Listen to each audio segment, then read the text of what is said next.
আসসালামু আলাইকুম আমার প্রিয় বন্ধুরা, সবাই কেমন আছেন? আশা করি সবাই অনেক অনেক ভালো আছেন। আবারও চলে এসেছি নতুন একটি রেসিপি নিয়ে। আমার আজকের রেসিপি হলো হোমমেড বার্গার বান রেসিপি, এগ বার্গার। আজ আমি তোমাদের বানিয়ে দেখাবো এগ বার্গার। এখানে 4টে বার্গার বান নিয়েছি। ওগুলোকে আমি মাঝখান থেকে এইভাবে কেটে নেব। সবগুলো কেটে আমি রেডি করে নিয়েছি। এবারে আমি এগুলো হালকা করে একটু তেল দিয়ে ভেজে নেব। বেশি ভাজা যাবে না, হালকা একটু গরম করে ভেজে নেব। এইভাবে বার্গারগুলো একটা একটা করে দিয়ে আমি ভেজে নেব ভালো করে।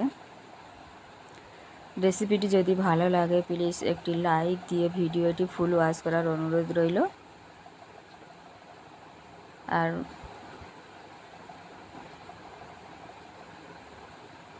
রেসিপিটি সবার কাছে শেয়ার করে দেবেন, ফ্রেন্ড অ্যান্ড ফ্যামিলির কাছে শেয়ার করে দেবেন। এবারে আমি ভেজে তুলে নিয়েছি। এবারে আমি এইভাবে সবগুলো ভেজে নেব। আর এখানে আমি অল্প একটু তেল দিয়ে ডিমগুলোকে আমি ভেজে নেব। এখানে আমি অল্প একটু তেল দিয়ে ডিমটা ভেঙে দিয়ে দিয়েছি। দিয়ে দেবো অল্প স্বাদ মতো লবণ আর অল্প একটু চিলি ফ্লেক্স দিয়ে ডিমটাকে এবারে এইভাবে উল্টে দেব। দিয়ে একটা ডিম আমার ভাজা রেডি হয়ে গেছে। আবারও একটা এইভাবে ভেজে দেখাচ্ছি। এইভাবে তেল দিয়ে অল্প করে একটু ওর উপরে দিয়ে দেবো স্বাদ মতো একটু লবণ ছিটিয়ে দেবো আর একটু চিলি ফ্লেক্স ছিটিয়ে দেবো। দিয়ে ডিমটা আমি রেডি করে নেব।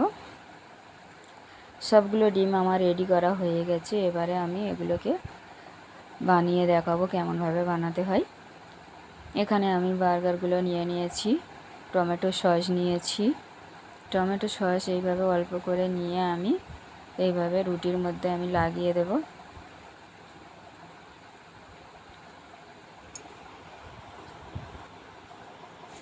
বার্গারের মধ্যে টমেটো সস লাগিয়ে দিয়েছি। এবারে এর উপরে দিয়ে দেব আমি টমেটো কুচি, গাজর কুচি, পেঁয়াজ। আবারও একটা দেখাচ্ছি, এইভাবে সস দিয়ে দিয়েছি। দিয়ে পেঁয়াজ কুচিগুলো দিয়ে দিচ্ছি, গাজর, টমেটো দিয়ে এইভাবে আবারও একটু ধনেপাতা আর এইভাবে সস দিয়ে ডিম ভাজাটা দিয়ে এইভাবে আমি বার্গারটি বানিয়ে নেব।